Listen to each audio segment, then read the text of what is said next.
अस्सलामुअलैकुम। एक सहाफ़ी हैं जिनका नाम है शाहिद मेतला और उन्होंने रिसेंटली जनरल रिटायर्ड बाजवा साहब का एक इंटरव्यू किया। शाहिद साहब की तरफ से इस इंटरव्यू के 2 पार्ट्स पहले आ चुके हैं और आज हम बात करेंगे इसके तीसरे पार्ट की। इस बात में कोई शक नहीं कि जनरल बाजवा अपनी तरफ से इंतहाई दबंग किस्म के इंटरव्यूज दे रहे हैं। इंटरव्यू की पिछली किस्तों में तो वो इमरान खान और पाकिस्तान तहरीके इंसाफ से काफी नाराज नजर आए। इस नई किस्त में आपको जनरल बाजवा नून लीग को भी किसी न किसी लेवल का रगड़ा लगाते हुए नजर आएंगे। मजे की आप लोगों को बात बताऊं कि मामला इस वक्त शहबाज शरीफ को रगड़ा लगाने से या उनके बेटे को निकम्मा कहने से आगे जा चुकी है। आज के इंटरव्यू में आपको जनरल बाजवा, मरियम नवाज, नवाज शरीफ और नवाज शरीफ साहब के भी वालिद मियां शरीफ के बारे में कुछ बोलते हुए नजर आएंगे। पानामा लीक्स में क्या हुआ, सुप्रीम कोर्ट के जजेस के ऊपर फौज किस लेवल का प्रेशर डालती भी है या नहीं डालती, मरियम नवाज की फौज मुखालिफ ट्वीट्स के बारे में जनरल बाजवा ने क्या बातें की,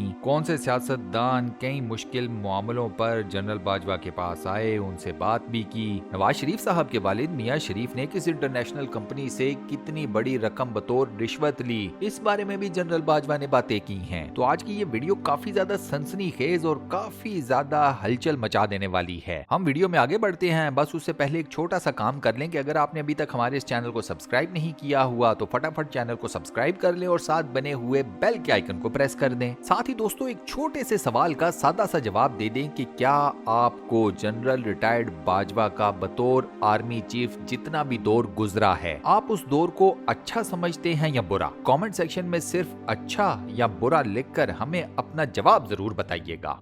तो चलिए वीडियो का स्टार्ट करते हैं और पहला सवाल नवाज शरीफ साहब की अदालत से नाअहली के ऊपर किया गया जनरल बाजवा से। जनरल बाजवा का बड़ा सिंपल सा जवाब था कि सुप्रीम कोर्ट मेरे आर्मी चीफ बनने से पहले पीटीआई के दूसरे लॉन्ग मार्च के दौरान पानामा पेपर्स के ऊपर समाअत शुरू कर चुकी थी। यानी कि जनरल बाजवा ने साफ कह दिया कि सुप्रीम कोर्ट के ऊपर इस मामले पर मेरा कोई प्रेशर सिरे से मौजूद नहीं था। फिर उन्होंने ये भी कहा कि सुप्रीम कोर्ट के जजेस को आप क्या समझते हैं, आप पाकिस्तान आर्मी को क्या समझते हैं, फौज हर चीज के ऊपर असरअंदाज नहीं होती, सुप्रीम कोर्ट के जजेस खुद भी बहुत कुछ कर रहे होते हैं। लेकिन साथ ही उन्होंने एक बड़ी मजेदार बात कही। उन्होंने ये कहा कि मैंने सुप्रीम कोर्ट तक रसाई नहीं की थी, जनरल फैज ने अगर की हो तो कुछ कह नहीं सकता। शाहिद साहब ने फौरन से काउंटर सवाल दाग दिया कि जनरल फैज ये काम खुद से कैसे कर सकते हैं या कर सकते हैं। इस पर जनरल बाजवा ने जवाब दिया कि जब आप किसी से 8 काम करवा रहे हो और वो 10 कर ले तो आप उसे पूछ नहीं सकते। इसके अलावा उन्होंने एक लॉजिक ये भी दिया कि पूरी दुनिया में इंटेलिजेंस एजेंसियां इस किस्म के बहुत से काम अपनी मर्जी से कर रही होती हैं। शाहिद साहब ने फिर अपना सवाल जरा प्लेन करके दागा कि क्या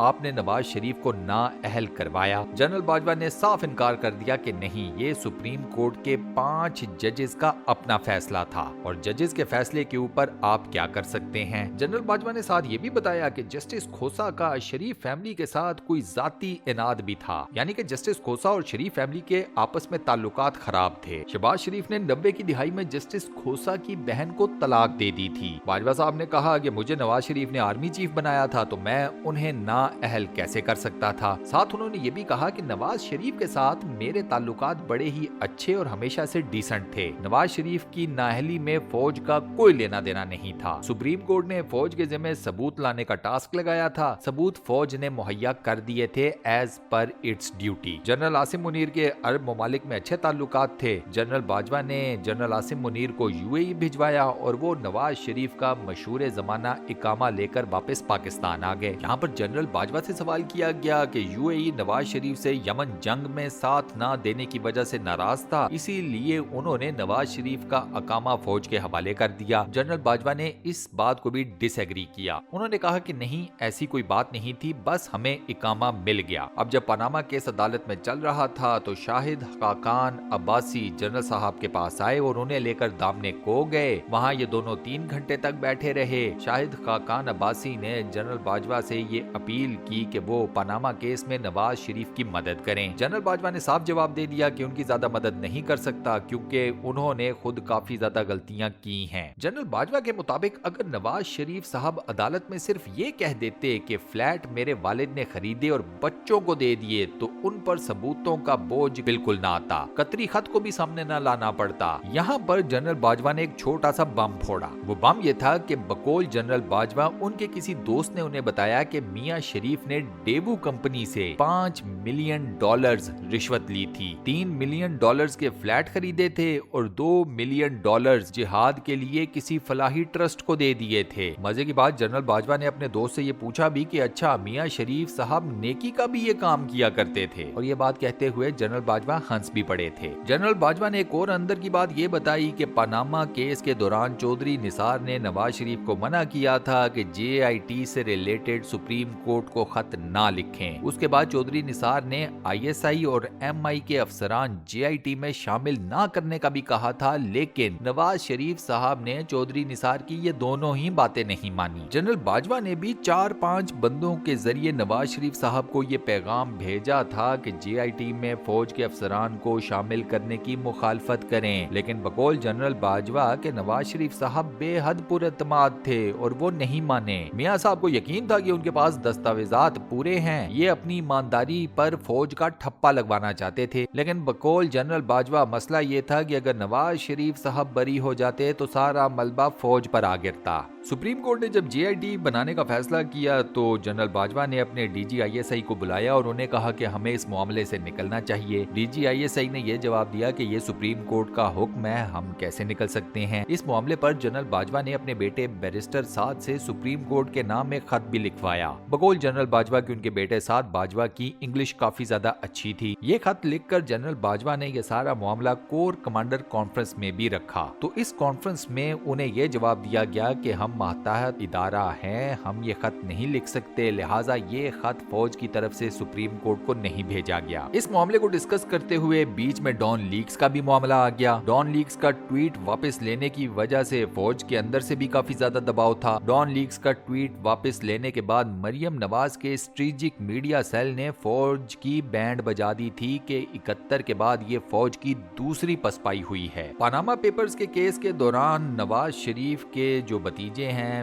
मियां शहबाज शरीफ के बेटे सलमान शहबाज, वो भी जनरल बाजवा से मिलने आए और सुप्रीम कोर्ट के ट्रायल में मदद की अपील की थी। जनरल बाजवा ने उन्हें यह जवाब दिया कि पहले अपनी बाजी को तो संभालें, जिनकी ट्वीट्स ने ऐसी की तैसी कर दी है। बकौल जनरल बाजवा, नून लीग ने इक्तदार में आकर सबसे बड़ी गलती जनरल मुशर्रफ के ऊपर आर्टिकल 6 लगाकर की थी। सियासी जमातों को एक बात समझ नहीं आती कि आर्मी चीफ की बहुत अहमियत होती है और फौज अपने साबका आर्मी चीफ पर कभी समझौता नहीं करती। जब जनरल मुशर्रफ पर आर्टिकल 6 लगा तो फौज नवाज शरीफ के खिलाफ हो गई और फिर फौज ने मुशर्रफ को बचा भी लिया। यहाँ पर दोस्तों आप लोगों को एक और बात बताऊं कि आप लोगों को याद होगा कि डॉन लीक से रिलेटेड हुकूमत ने एक नोटिफिकेशन जारी की थी। बकौल जनरल बाजवा, हुकूमत की तरफ से ये अधूरी नोटिफिकेशन जारी की गई थी, यानी कि ये नोटिफिकेशन पूरी नहीं थी। जनरल आसिफ गफूर जो कि उस वक्त DG ISPR थे, जनरल बाजवा ने उनको फोन किया, अंग्रेजी में हुकूमत को बुरा भला कहा और जनरल आसिफ को कहा कि हुकूमत को कहें कि पूरा नोटिफिकेशन इशू करें। जनरल आसिफ गफूर ने अपने तौर पर नोटिफिकेशन रिजेक्टेड का ट्वीट कर दिया था। जी हाँ, वही मशहूर जमाना नोटिफिकेशन रिजेक्टेड वाला ट्वीट। इसके अलावा जनरल बाजवा ने एक और भी बात ये बताई कि डॉन लीक्स के इशू के दौरान जनरल राहील और जनरल रिजवान अख्तर जब भी उनसे मुलाकात करने आते थे तो जनरल राहील शरीफ की एक्सटेंशन की बात ही होती थी। जनरल रिजवान जनरल राहील के सामने नवाज शरीफ को कहते कि जनरल राहील को 3 साल की एक्सटेंशन दे दें, लेकिन राहील शरीफ के बाद वो नवाज शरीफ को कहते कि सिर्फ 1 साल की एक्सटेंशन दें, क्योंकि 1 साल की एक्सटेंशन के बाद जनरल रिजवान अख्तर का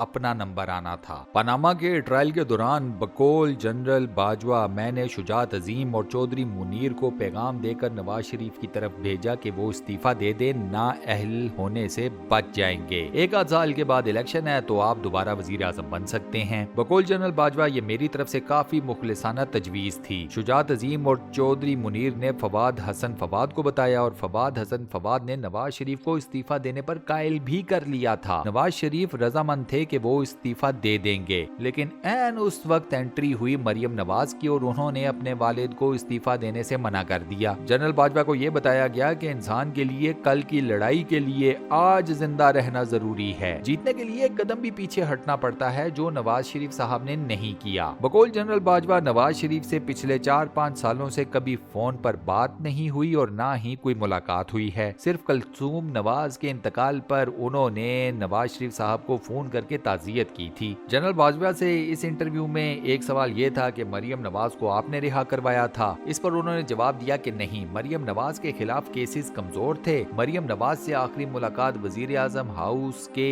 इशाइया में हुई थी, तब कलसूम नवाज भी जिंदा थी। इसके बाद कभी मरियम नवाज से कोई मुलाकात नहीं हुई। ये दोस्तों कुछ चीदा पॉइंट्स हैं जो कि इस इंटरव्यू से निकाल कर मैंने आपके सामने रखे हैं और मैं आपको रेकमेंड करूंगा कि आप ये इंटरव्यू जरूर पढ़िएगा। आपको पाकिस्तान के ओवरऑल सियासी हालात की एक बड़ी ही कंप्लीट किस्म की पिक्चर नजर आ जाएगी कि पाकिस्तान की सियासत में होता क्या है। उसके बाद ये आप पर डिपेंड करता है कि किस बात को आप सच समझते हैं और किस बात को झूठ। और इसी के साथ हम अपनी आज की इस वीडियो को यहाँ पर करते हैं दी एंड। दोस्तों आज की ये वीडियो आपको कैसी लगी, वॉइस ओवर कैसा लगा, मुझे नीचे कमेंट सेक्शन में जरूर बताइएगा। वीडियो को बंद करने से पहले आपसे एक छोटी सी रिक्वेस्ट, और वो ये कि अगर आपने अभी तक हमारे इस चैनल को सब्सक्राइब नहीं किया हुआ तो बराए मेहरबानी चैनल को सब्सक्राइब जरूर कर लें और साथ बने हुए बेल के आइकन को लाजमन प्रेस कर दीजिएगा। बाकी अपना बहुत ख्याल रखिएगा। इंशाल्लाह मुलाकात होती है किसी नई बेहतरीन किस्म की वीडियो के साथ। शुक्रिया।